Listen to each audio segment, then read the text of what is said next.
Hi, I'm Codex, and in this video I'll be discussing what the optimal spec is for each fight in Castle Nathria, and why. These conclusions were made using a combination of aggregate Warcraft logs data and personal experience from raiding using both specs.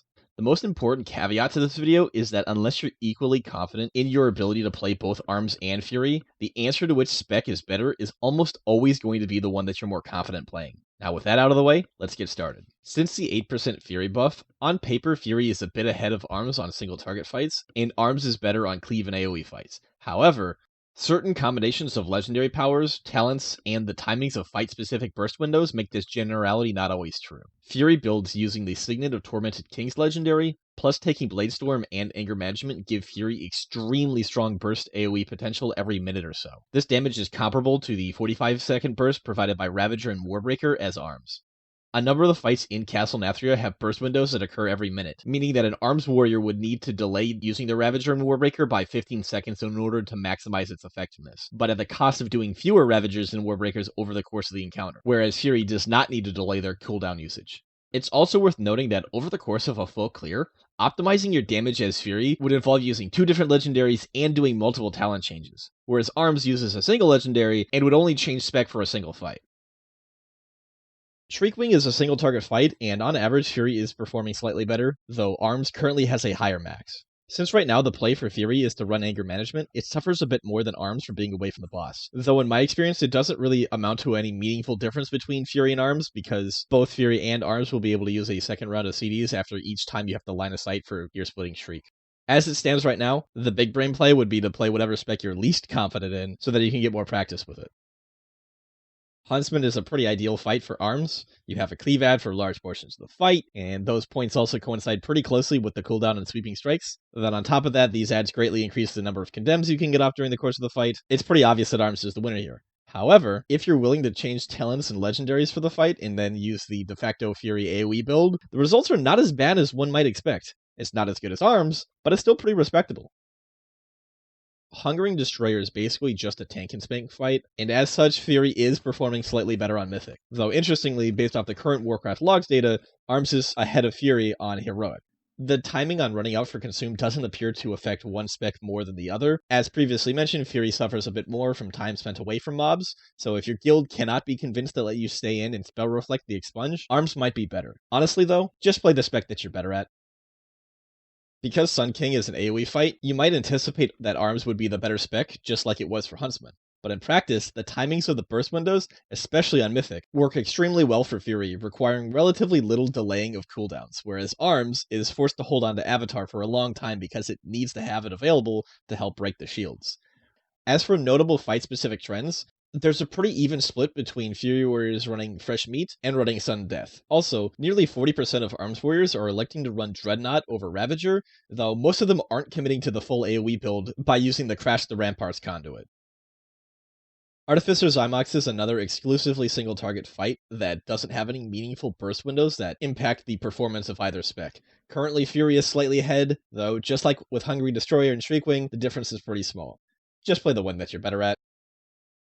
On paper, Arms would seem to be the better spec for Lady Inerva due to the ads that spawn. However, the timings of exactly when these ads spawn makes Fury using the Signet and Bladestorm talent combo outperform Arms. The ads spawn roughly every minute, and as previously mentioned, this means that in order to maximize the effectiveness of Ravager and Warbreaker, you would need to delay using them by 15 seconds each time the ads spawn. On the other hand, for Fury, Bladestorm has a 1-minute cooldown, and with Anger Management, the cooldown on Recklessness averages out to being roughly about 1 minute. This means that Fury doesn't ever need to delay their cooldown usage to get the maximum effect. Now on Heroic, the aggregate data is currently showing that Arms is beating out Fury, and I suspect that this is due to two things. First, the kill times are much shorter, meaning that there's less overall loss from delaying Ravager and Warbreaker. Two, there's a lot more warriors running the standard single target build of Deathmaker and Dragon's Roar, which definitely performs worse than Arms on this fight, and drags Fury's average down.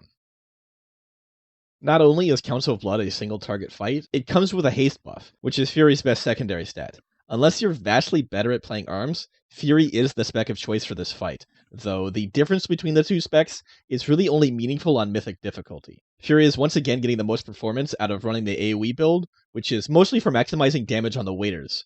One interesting note is that while most Furies are running Sudden Death, there are many who are getting strong results by swapping to War Machine for this fight. For the rest of the fights, the sample sizes of the aggregated mythic data would normally be way too small to be conclusive. However, the warriors who make up this data are some of the best in the world. So while I don't think that the meta is completely set for the last 3 fights, I do think that there is enough data to comment on the strengths and weaknesses of both specs for these fights.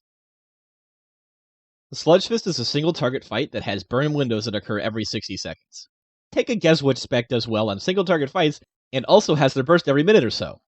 If you guessed Fury, you'd be right, at least on paper. Now, at the time of recording this, there's only 18 public logs of Fury warriors killing Mythic Sludgefist, and most of them are running the Bladestorm and Signet of Tormented Kings combination. The thought behind this is clearly to try and maximize the damage during the burst windows, though it's not abundantly clear if doing this at the loss of the sustained DPS provided by running Dragon's Roar and Deathmaker is worth it. Now, while Fury appears to be better on paper, and currently the top parses are beating ARMS, the ARMS median DPS is higher than Fury, and the overall difference between the DPS for both specs is pretty small.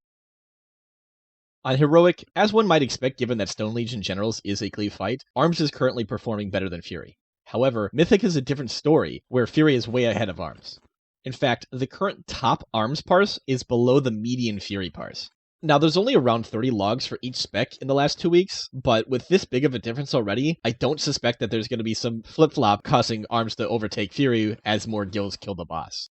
The reason why Fury is performing so well on this fight once again comes down to how strong having Bladestorm every minute is, plus having Recklessness alongside that every minute or so because of Anger Management, which can also proc a Bladestorm. This ends up making it so that Fury can Bladestorm every single set of skirmishers, whereas ARMS will only be able to Bladestorm every other set.